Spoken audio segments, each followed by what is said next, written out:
Now.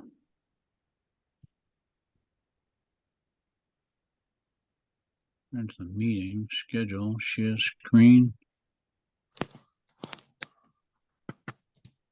Zoom meeting. Okay, I'm trying to open my screen.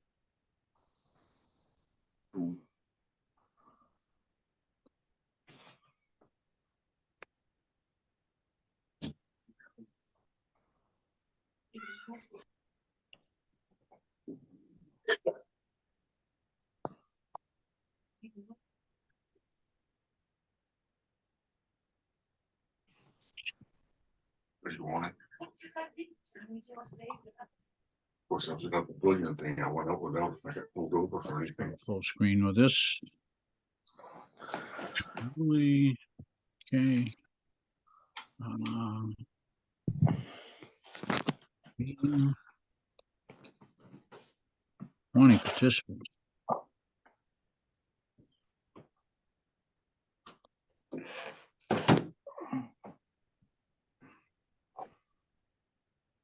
Josh, can you pull up the agenda? You want me to share screen of the agenda? Oh, is that what you're looking to do, David? Put the agenda up? I'm just trying to get right now, I'm just trying to get people on the screen. You'd have to change your view. It's at the top right. Yeah. Okay. Speaker view. You want to change Yeah. the gallery. Yep. You get the gallery here. Okay.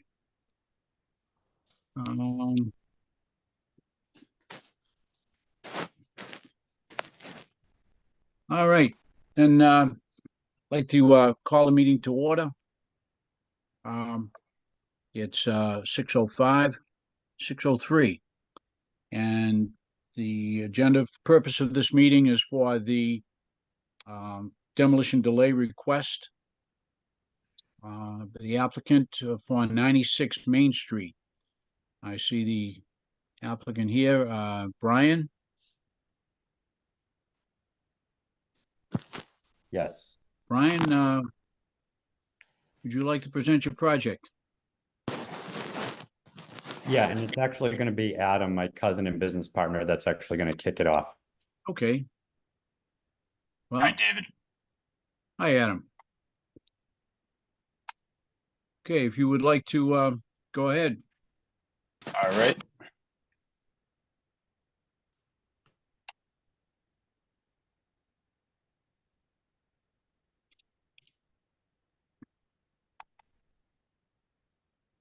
Now, can everyone see that? Yes. Yes, I believe so. Okay. All right. Mr. Chair, members of the commission, good evening. My name is Adam Jaspin. I currently live at 53 Thomas Park, South Boston, with my wife and our 11-month-old daughter. I grew up in Bridgewater, living there from the time I was born until I graduated from college. We lived in Virginia Drive for about 8 years, eventually moving to Hubbard Lane up off High Street.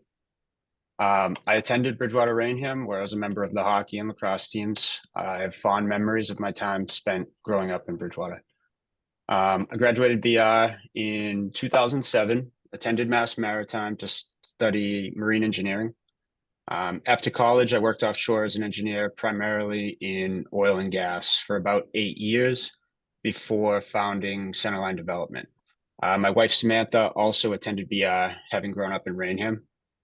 My father remained in his home on Hubbard Lane until he eventually decided to sell in August of 2022. He now lives in East Bridgewater. I have 2 sisters who both live in Bridgewater and are raising their families there. My wife also has 2 sisters who live in Bridgewater and are raising their families there as well. We have a deep connection to Bridgewater, and we hope to raise our family there eventually. I have a background in engineering, as I said. I'm a licensed general contractor. I handle the construction management, zoning, and permitting aspect of our business. My cousin Brian, who also grew up in Bridgewater, is my business partner. He's here with me this evening, and I will let Brian introduce himself. Thanks, Adam. And can you move the slides forward? Yes.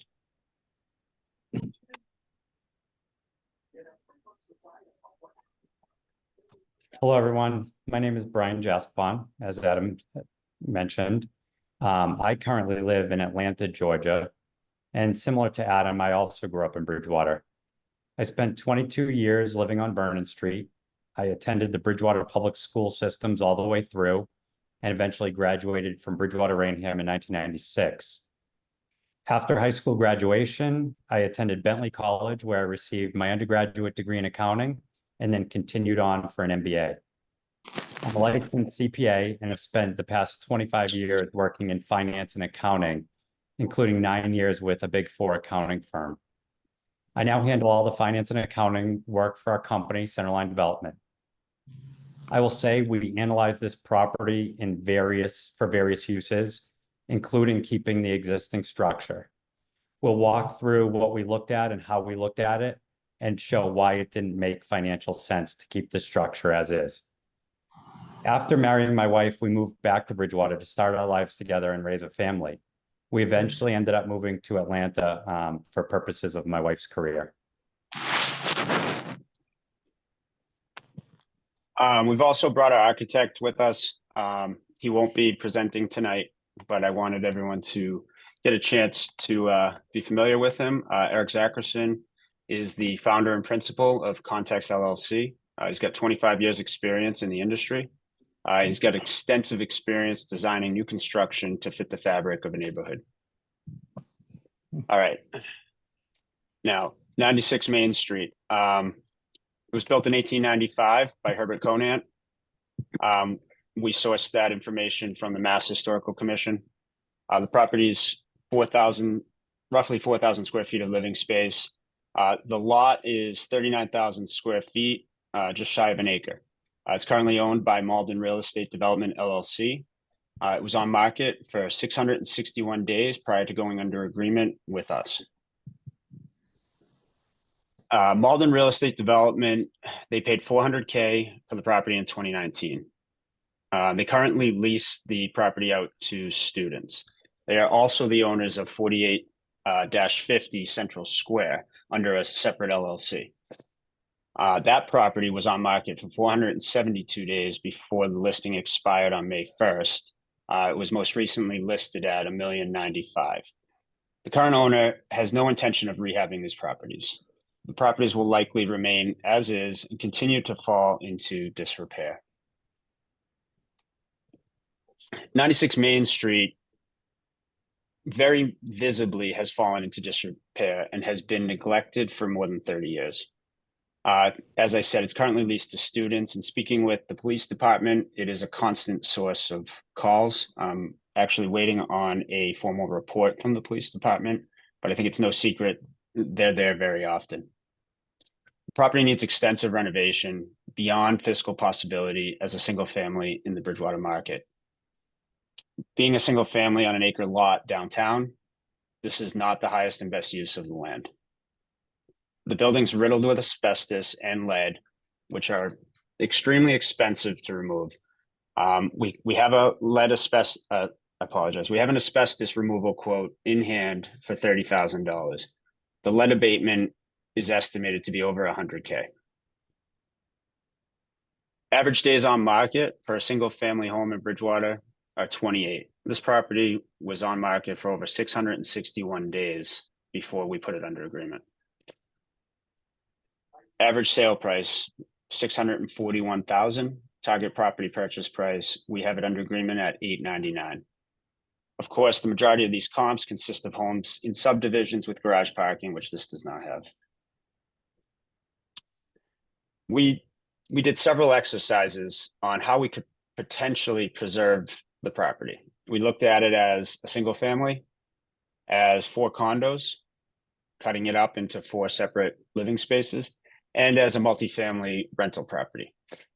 As a single family at this purchase price with current construction lending rates around 9% and an estimated repair of $200 per square foot comes out to $800,800.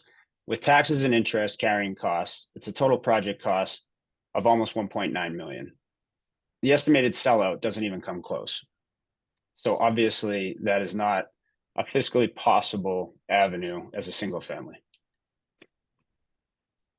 As for condos, assuming they're 1,000 square feet each, 2-bed, 2-bath at this purchase price, same lending rate.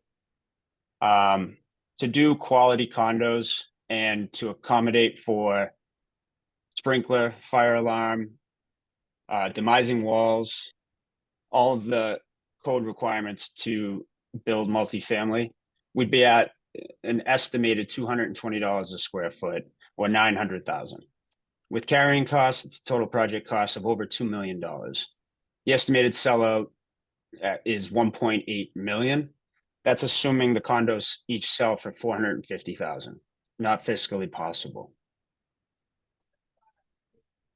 As a multifamily, if we were to keep the property, cut it up into apartments and rent them each out, assuming again, 1,000 square foot, 2-bed, 2-bath, we can reduce the repair costs a bit, but they still come in well over 800,000.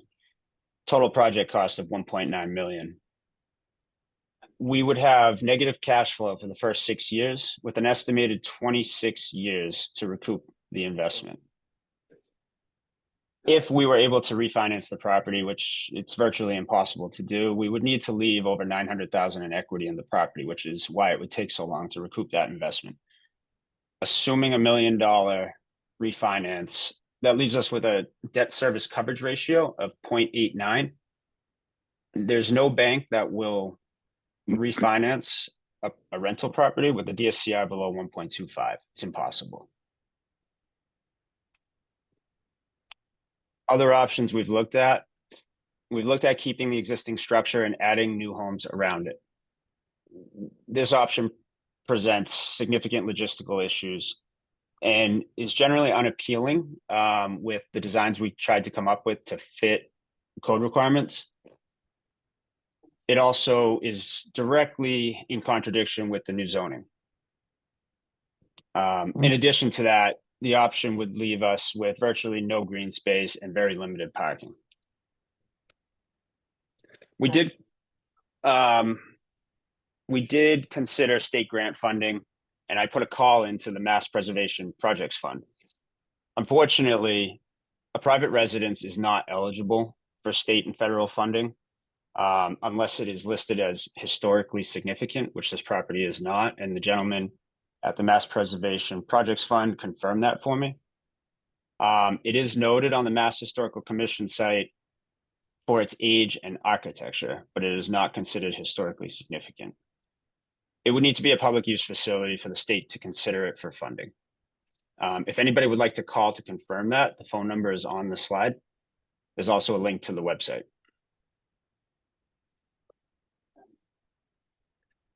In conclusion, Brian and I take pleasure in restoring old structures when it's possible. We've done several restorations in Boston. 90% of our work has been in Boston, mostly in Dorchester, South Boston, and Jamaica Plain. We've worked in Chelsea as well, and we currently have a project in Marshfield.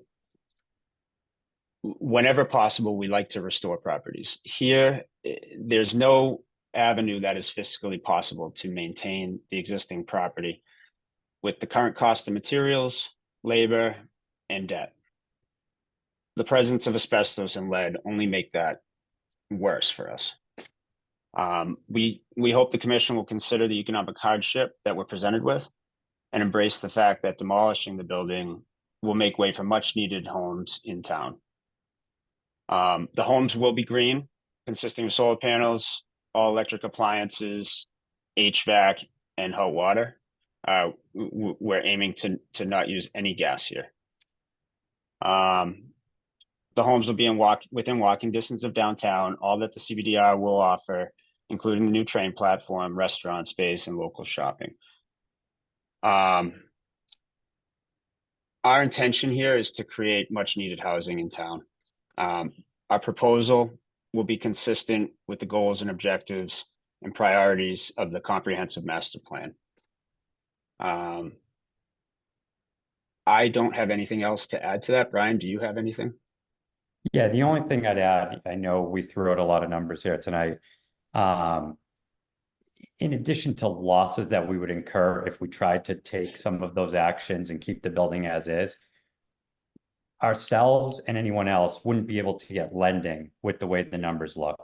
No, we worked with a bunch of banks on other projects. They're not going to finance this to keep the structure and do any of the scenarios that we've run by you tonight.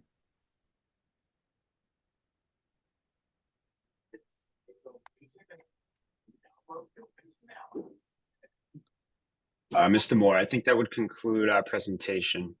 Do you have any questions for us? I do.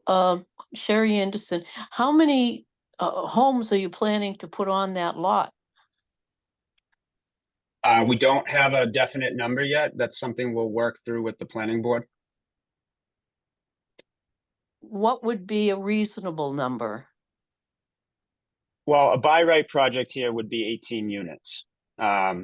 We would propose a mixture of townhomes and condos, Mm-hmm. but we don't know what number will be agreeable with the planning board yet. Okay.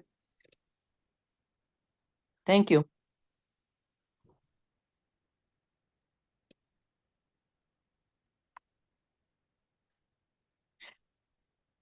Is there anything within the structure that is historically significant, like fireplaces or anything like that, as far as you know? There's nothing that I would consider historically significant. There are some architecturally appealing items in the house. However, a lot of the house, the floor coverings, wall coverings, ceilings contain asbestos. And before we can do any demolition or renovation, it all has to be removed. If there's anything in the house that somebody in the community wanted for themselves, we'd be happy to give it to them.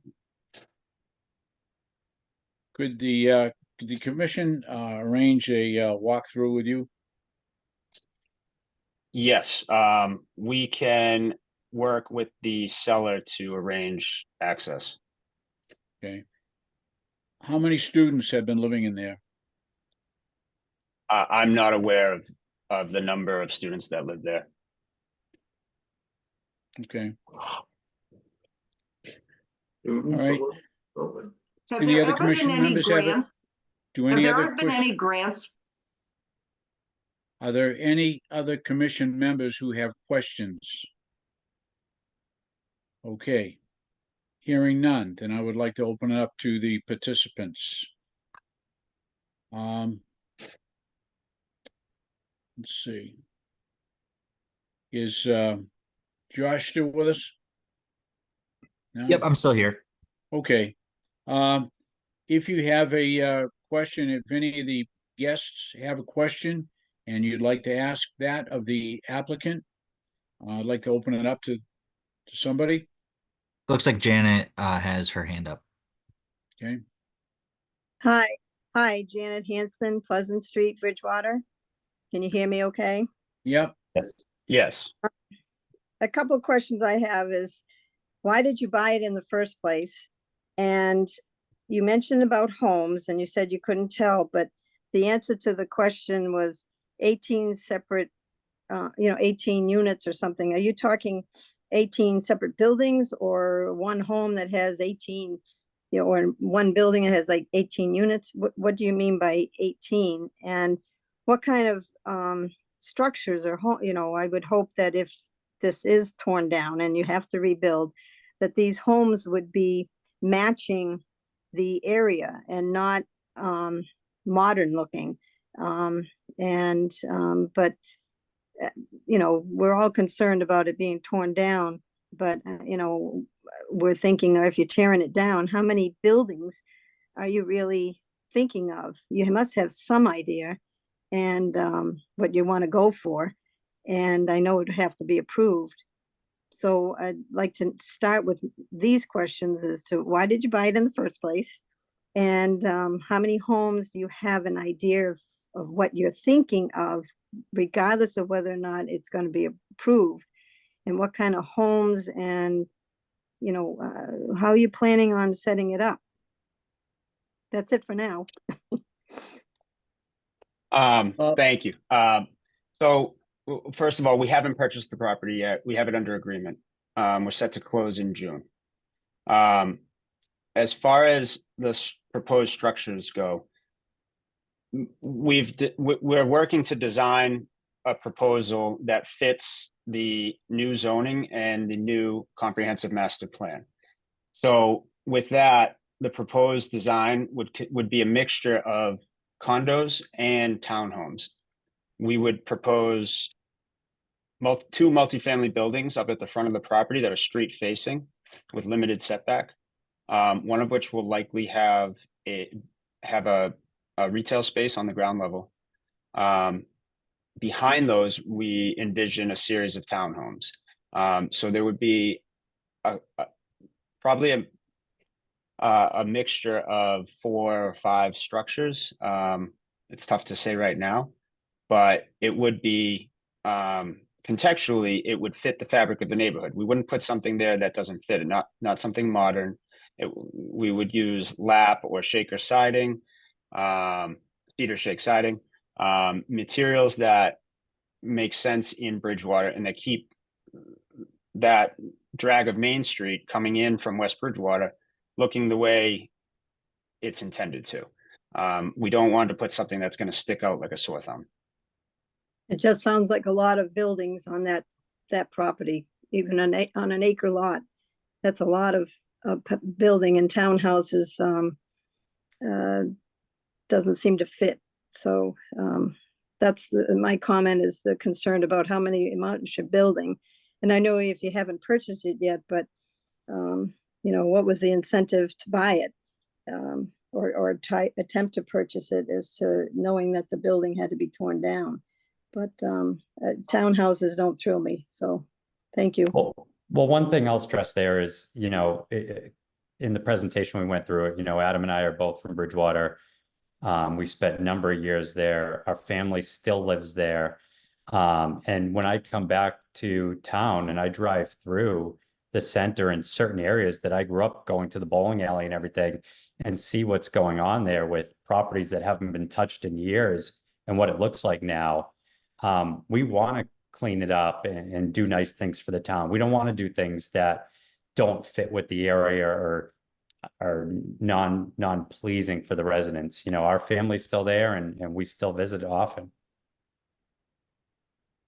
Okay. Yeah, I agree, Brian. And I'd add that, as Brian said, our family's there. Our family and many of our friends live in Bridgewater and are raising their families there. It's a very common, popular sentiment right now that people are not thrilled with the way the town looks. People that we're talking with are excited about the possibility of bringing new homes to town and bringing something more aesthetically pleasing than a rundown home on a main street coming into town. It'd be nice to see some ideas of what you've done before, or ideas of what the, you know, if you had architects showing pictures of what you thought or envisioning. So I'll stop talking so somebody else can. Thank you. Adeline? Yes, thank you. I am very much in favor of saving the property, and I understand that there are tremendous hurdles. The thing is I wanted to know if it would be possible to designate it for its architectural designation and be able to get grants, or possibility of doing a BID, okay, a business improvement district, which would cover many of the historical or older homes on Main Street. We'd have to have a referendum as to that. And then that in turn could get us grants, and then we would have to probably match the grants. And so, for example, we could start an enterprise fund and put citizen donations in there, Save Main Street type of thing, okay? Question is how to make the property financially viable. Could it be possibly turned into a country inn and thereby preserve the architecture? Would that be possible? I would love to see the possibility of a business of a country inn and still preserve the architecture. And the reason why I say that is I say that the Route 28, as you come from West Bridgewater and you come down towards the Common, it's a beautiful portal into Bridgewater. It looks beautiful with the old homes and the rows of the flowering trees and so forth. I think that there is the sediment in town to keep Bridgewater beautiful. When someone mentioned it on Facebook, 215 people mentioned about the yellow house, okay? I think it is our duty to try to figure out a way to make this financially viable. And I am open to ideas of how to make it financially viable and thereby keep the house. So that's where I'm at. Well, I can speak to leaning on the architectural significance in speaking with the Mass Preservation Fund. Because it's a private residence, it is not eligible for any grant funding. If the town were to acquire the building, it would then be eligible. As far as an inn goes, Brian and I are not in the business of running an inn. That is not something we would even consider. No. Simply to be sold to someone who would be the innkeeper. I mean, are you interested in selling it once it was rehabbed, or would you want to hang on to it? So if we were to sell it, right, in the numbers in our presentation, the total project cost to buy it as is and rehab it and take care of the asbestos and the lead is over $2 million. I can't imagine anybody's going to pay over $2 million, 2.2, 2.3 million for all the work that we have to put into it and the funds we have to put into it. Never mind getting financing to tell a bank we're going to sell that for over $2 million. I just don't see it. Of course. I'm just curious if somehow public initiatives, let's say the town decides to speak to the owner and have it become a public space. Let's say a youth center. Our youth need to gather someplace after school. If we were to have the town acquire it, would we then be eligible for grants and be able to match grants? If the town purchased the building, I suppose it would be possible. That's really not something that we wouldn't know anything about that. We're not municipal employees. And the only thing I'd say to that is this building was on the market for over 600 days. Nobody from the town or any other residents came up to purchase it, to do some of these ideas. I'm thinking that perhaps this meeting might spark a few ideas, might spark a few comers. We'll see. I would like this matter to be held in terms of not having demolition. Okay, when is demolition scheduled? There is no demolition scheduled. That's the purpose of this hearing. We are explaining why we don't have a viable option to maintain the existing structure. Okay. Would you be amenable to putting off the demolition while business options would be explored further? Well, once we close on the property, we immediately have holding costs. So unless the town's going to pay those holding costs, I don't see how that would be possible. Okay. I think the only way that the town would pay for such a thing is if it was put on as a referendum question and the people would have to decide yes or no. Well, I would like to jump in here. We're getting into a a lot of areas that are really outside the purview of the Historical Commission. We have the authority to delay demolition for whatever the bylaw says we can do that. I believe it's 6 months. We can do that to allow a larger forum. And I really would like to see this go a couple meetings with the planning board. I think that the questions that have all been brought up are, and I'm sure I've talked to a lot of people, and all of the concerns are the same. We hate to see the building go, but the Historical Commission cannot stop that building from being demolished. We can only ask that all the possibilities be explored. And something like that would, I really think it should be at least a couple meetings with the planning board before we consider any of our options. Are you considering joint meetings with the Historic Commission and the Planning Board or separate meetings? No, I would recommend that my board members go to the planning board meetings if they could attend them to find out what's going on as far as the proposals, what could be allowed.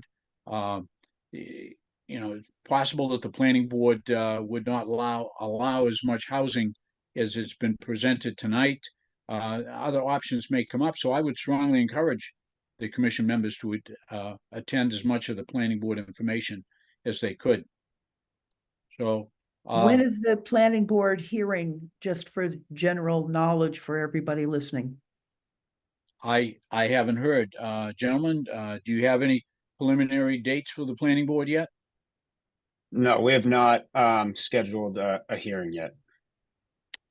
Well, if you want to proceed with this project, I would suggest that you do that.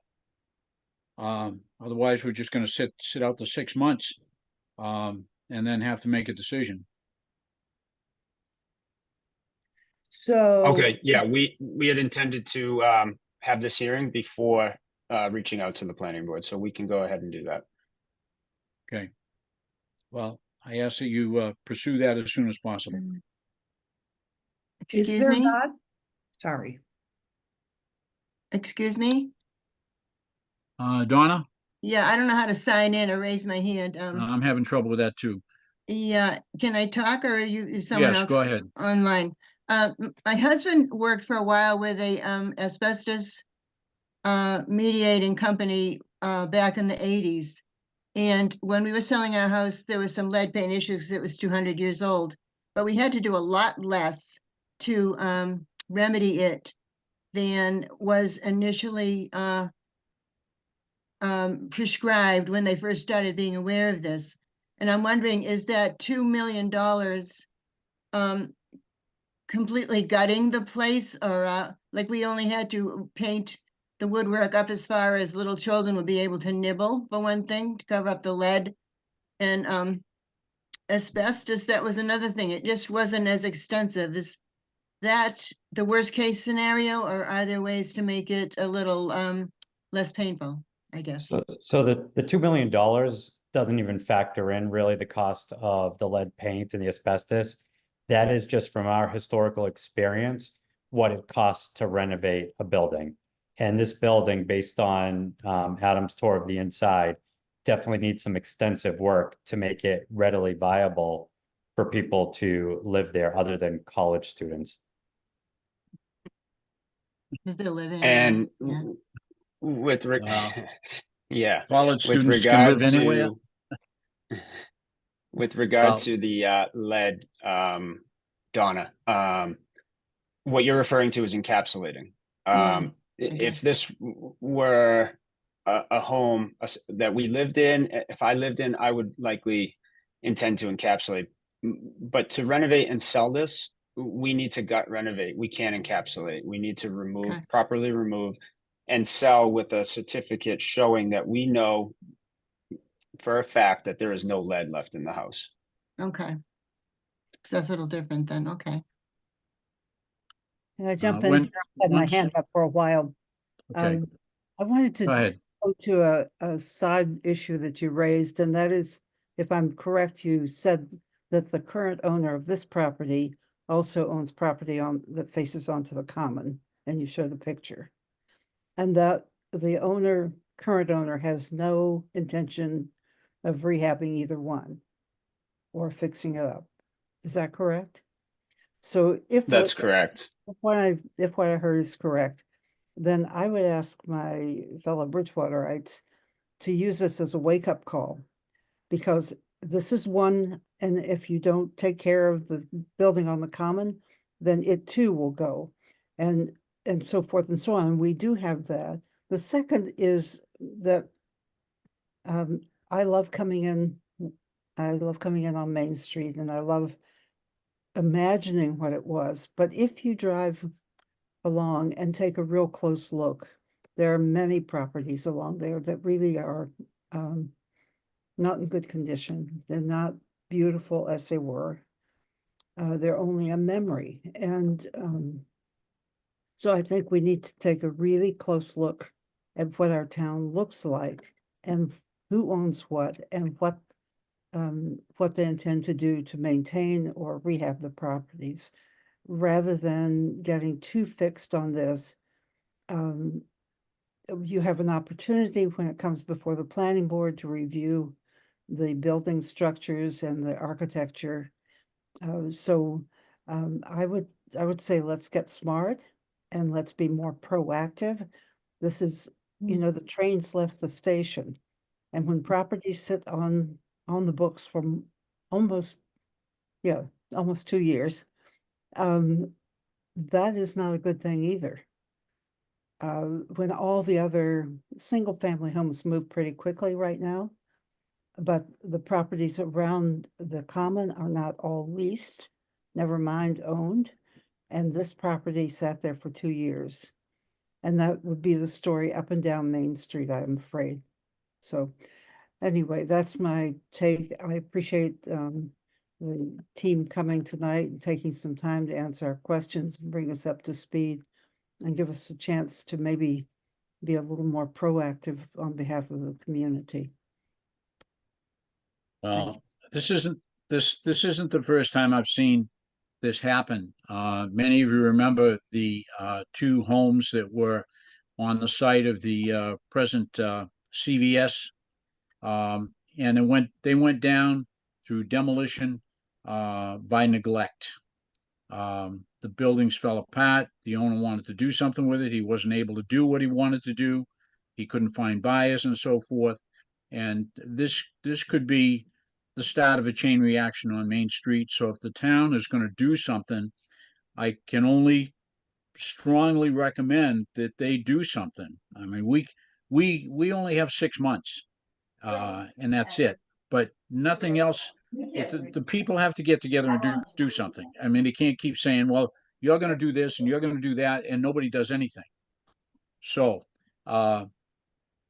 unless somebody has something really new that we could do with this property to help the commission, I would like to make our arrangements to walk for the commission to do a walkthrough to see what the inside of the building looks like, and continue this hearing until our next regularly scheduled meeting, which would be the 3rd Tuesday of the month.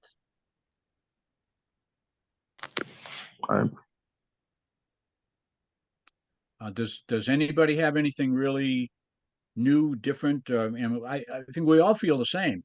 Nobody wants to see this house go, but just not wanting to see it go isn't going to make it stay. We've got to do something, and it's up to the town to do something. And the commission really doesn't have the power to do that, other than try to rally people to start thinking, get going, do something. Does anybody have anything significant? I mean, above and beyond what we've already discussed.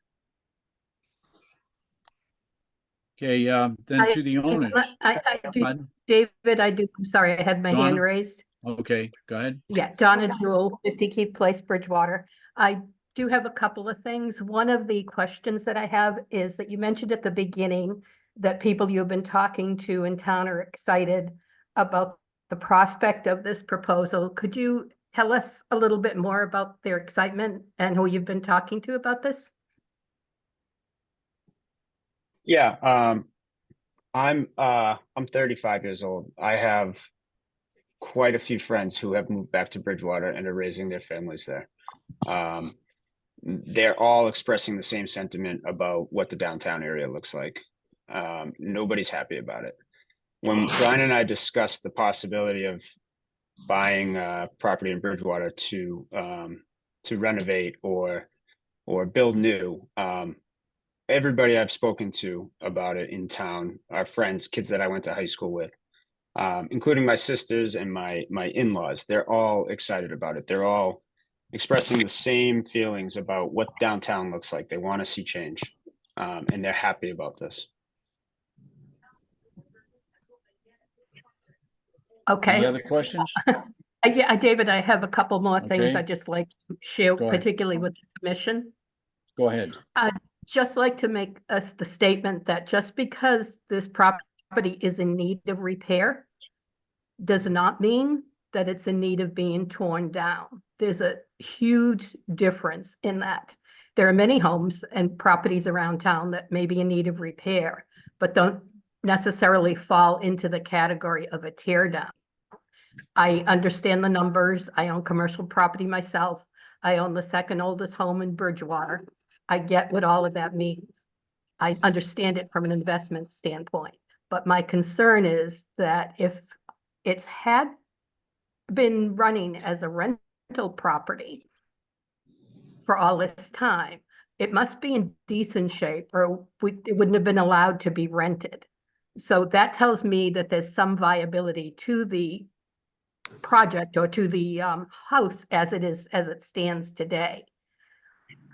The other comment I'd like to direct towards the board is that if we move forward with a project and allowing an older home like this to be raised and completely torn down, we could be starting a situation where other owners of properties that are older in town allow them to fall in disrepair because it's to their financial advantage to sell out to a developer.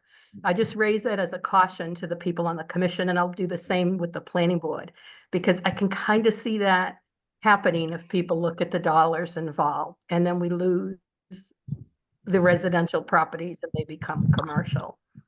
I urge the board or the commission to take the 6 months to explore the condition of the building to see if it's truly in a tear down condition. That's all I have for right now. Mr. Moore, may I just speak Yes. on part of that? Adam? Donna, the current owners purchased the property in 2019 for $400,000 when rates were roughly 4.25%. Rates are more than double that now, and the current sale price is more than double what they purchased it for. There's no way to rent this where cash flows. There's no bank that I'm aware of that would finance it. I'm sure you can understand that based on those numbers. I do. As a And single with family regard home- to, I'm sorry, David. No, as a single family home, they can only rent to 3 college students, and I would guess that there's probably been more than 3 kids living there. So, And with regard to demolition, the reason we're proposing demolition is not, I've been in the house. It's not falling apart inside, but it's not somewhere you'd want to live. The reason we're proposing demolition is not because we enjoy tearing buildings down. We couldn't find a fiscally viable option to maintain the building. If we could, we would keep it. We've restored many old properties, much older than this in Boston. But that is not an option that we see possible here. Thank you. I understand from your point of view. I do. I'm just saying to the commission that their responsibility is to make sure that homes that are possibly able to be repaired aren't just randomly torn down. That's my only point, but thank you. Understood. Any other questions? Adeline, your hand is still Yes. up. Yes, I just wanted to make an additional comment, which was to the effect that we need to explore economic alternatives in the pursuit of making it financially viable. We have a subcommittee of the council. I believe we have a committee also dedicated to economic development. I would hope those people would market the house the way it should be, and that you can get the help that you need from them. And then I think we also need to start an initiative in town to raise money like the 4th of July type of thing, a Save Main Street, because I agree with Donna Jewell. If we let this house go, the houses will fall like dominoes and the beauty of Bridgewater will be gone. Instead, there will be modern, uninspiring, whatever, sorry, but it's not the same grace and beauty of the historic. And I know you say it's not historic, but the architecture and so forth. So we really need to look at financial viability creatively.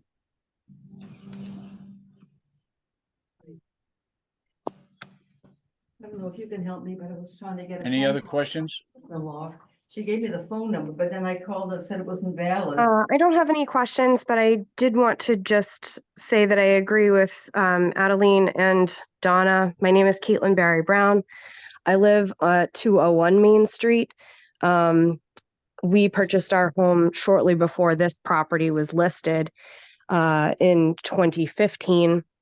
And our home predates the property of discussion by about 50 years or so. It's been a labor of love to kind of bring our own property up to a living status. So I understand firsthand what the expense is. I am quite shocked about the $2 million estimate for asbestos and lead removal and bringing the existing property up to living standards, I suppose, or renovation costs. And I would encourage any exploration of local restoration companies as opposed to considering demolition for this particular property. I can only echo the sentiments that were already expressed, that, I love the architecture of Main Street. I think it's what brings a lot of charm to our town, interest to our town.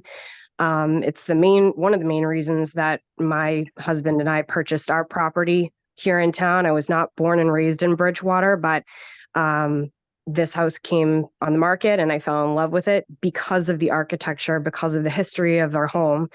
And because of the neighborhood and the architecture of the neighborhood. So I'm just echoing those same sentiments. And I do hope that we can explore some alternatives to hopefully keep the existing property and bring it up to date as best possible.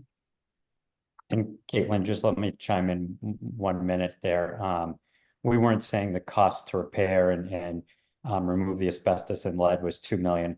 The total project, including the purchase price, which is $900,000, would get us to $2 million. The renovation would cost us $900,000, and we used low numbers compared to what we've renovated and done in the past on our other projects. It wasn't like we were using high repair costs there. I think it's a different story for you where you were living there and you were doing the work slowly, maybe. To make this a viable option for us, we would have to come in and do the work all at once. It's not something that we'd personally be living in and doing little by little, doing some on our own. I think it's my daughter. That's all.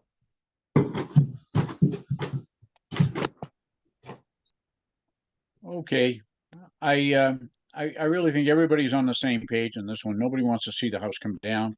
And we want to see the town explore as many possibilities as we can discover over the next couple of months.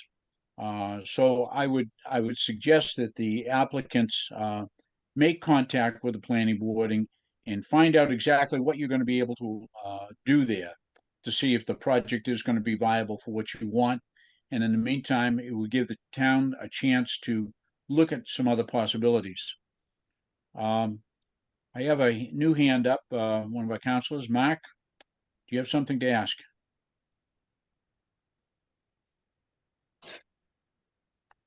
Mark, could Mr. you? Lynn, I'm you're on sorry, mute. I'm unmuted. Sorry about that. Go ahead. I'm wondering if in the end, if there has to be a demolition, which I don't want to see either.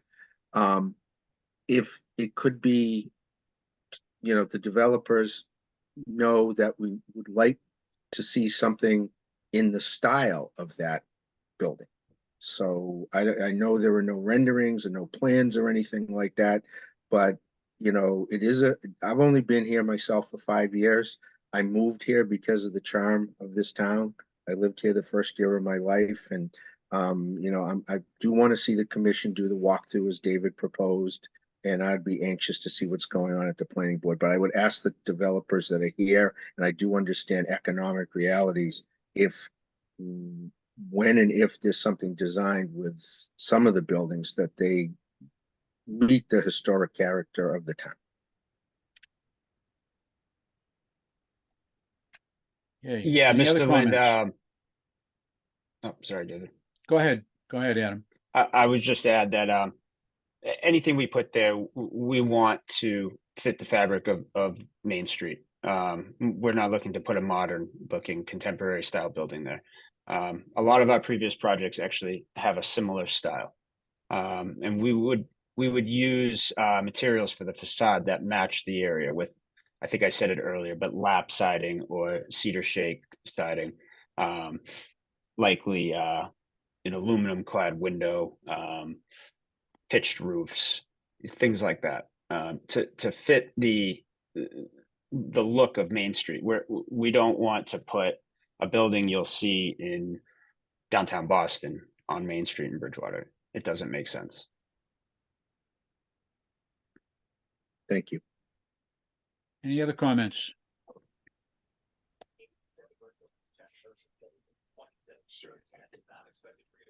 Well, then I would like to entertain a motion to continue this hearing until our next regular meeting, third Tuesday of the month. So that would be the 21st. And at that meeting, I hope that the proponents will have had a chance to speak with the planning board or their schedule people to find out when you can sit down with them so we can explore some other possibilities. I'll find out exactly what you're going to be allowed to go forward with. We will reach out to the planning board tomorrow. Okay. Okay, so I've got a motion on the floor to continue the hearing until our next meeting. Seconded? I'll second. Okay. Any further discussion? Okay, then we'll see you folks in a week. Thank you, everyone. Thank you. Okay. Good night. Good night, everybody. Seeing as that's all we had on the agenda, then we need a motion to adjourn. I'll make a I'm with you, Matt. Okay. Go ahead. All right. All in favor? Aye. Aye. Aye. All right. We'll see you in a week. Sounds good. Okay. Okay.